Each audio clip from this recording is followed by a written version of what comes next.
welcome back to our podcast of the court. Today we have two special invites. We have Pablo Agurcia and Marcelo Pedemonte. So, how do you introduce yourself to the podcast and your soccer experience? Hello, my name is Marcelo Pedemonte, and I've had a very interesting career in football with many ups and downs. I play as a midfielder, and I'm number 8 for the school. Well, hello, my name is Pablo, and I also have had very interesting moments throughout my football career. I am currently the number 20 of the ASD soccer team, and I play as a midfielder. Okay, so why don't you tell us a little bit about your experience when playing soccer? For example, what's your ups and downs, like you said, and what crazy moments have you had? My biggest downs are that I failed 2 classes in 9th grade, 1 class in 9th grade and 1 class in 10th grade, so I couldn't go to AASCA for neither of the years.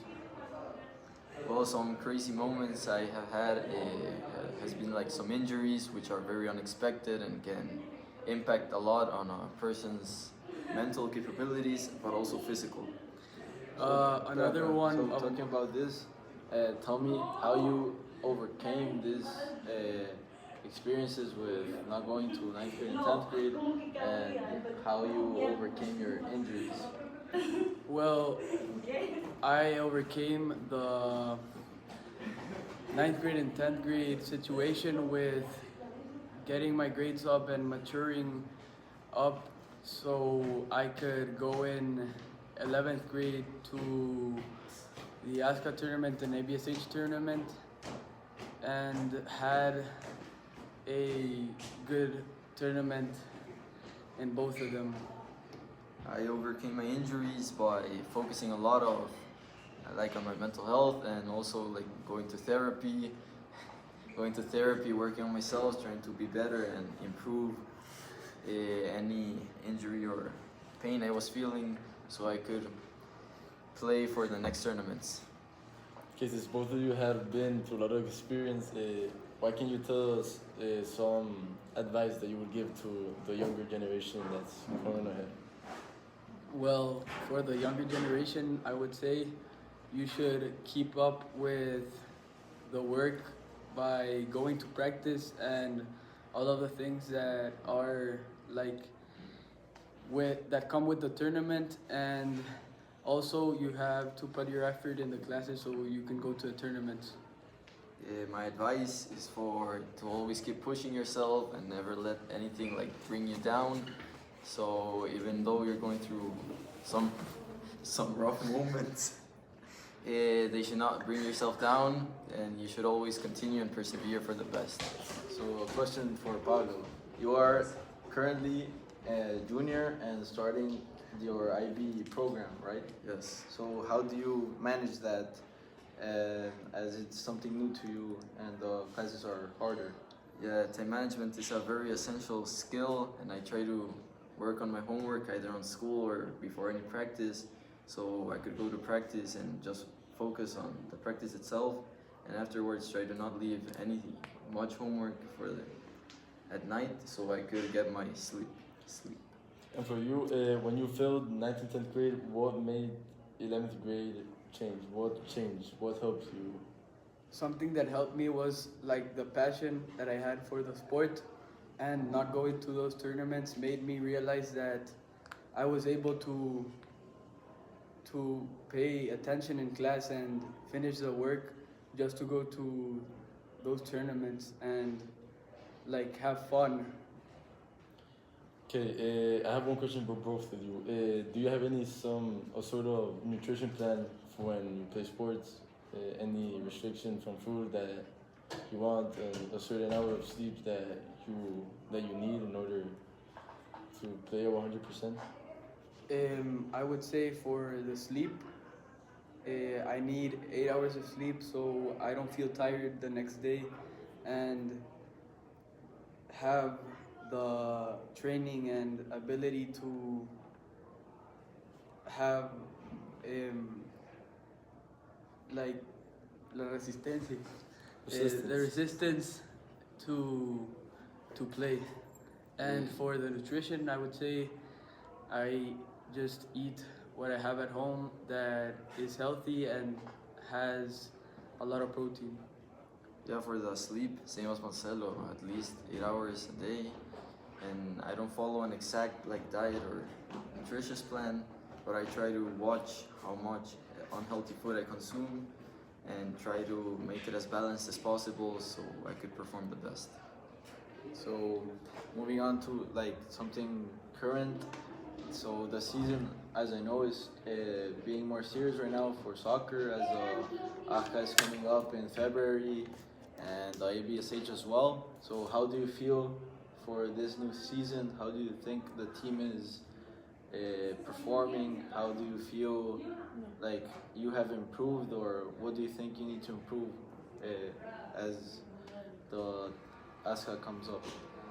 I would say that I feel very confident because we have a strong bond with all the players and have a great group of training and consistent training.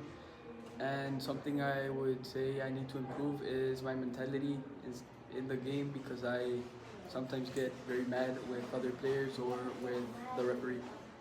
Yeah, same to keep the soccer team as a like kind of a family. Since the more we are joined together, I think it would be the best we would perform at, and I would need to improve. Maybe sometimes also like try to push myself to go to everything in practice and push myself to the best. So on games, I'll be at my best possible and not have any other outcomes.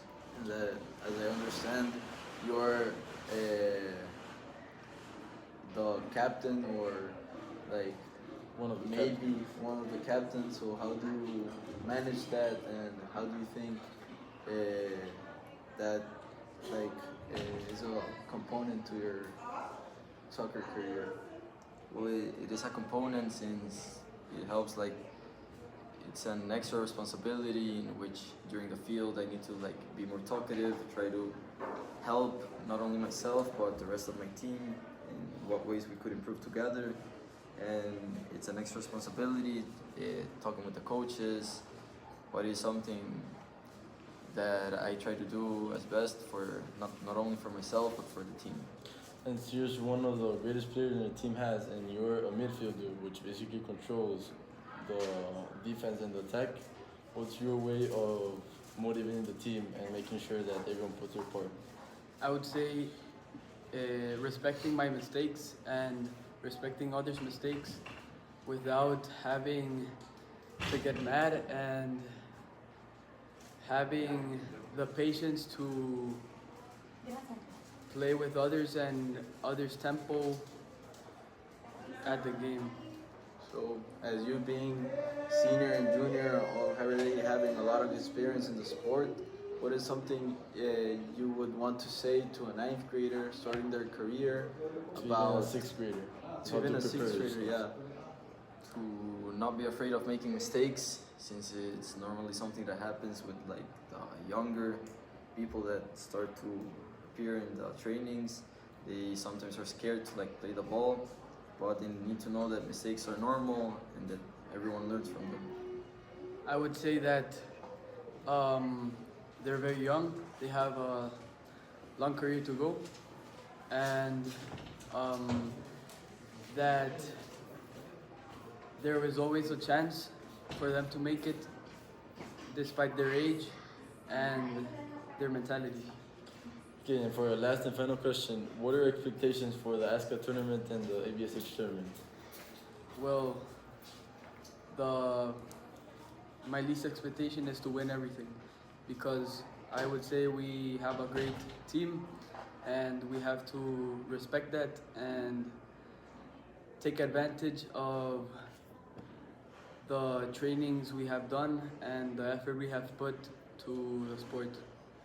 Yeah, to win also we have done the work and we'll continue to do it. So the expectation is to win both of them. Right, thank you for being on our podcast.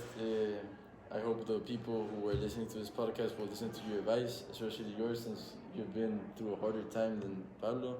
But you should also listen to both of them, because they're one of the best that the team has, and they're really good motivators. Thanks. Thank you.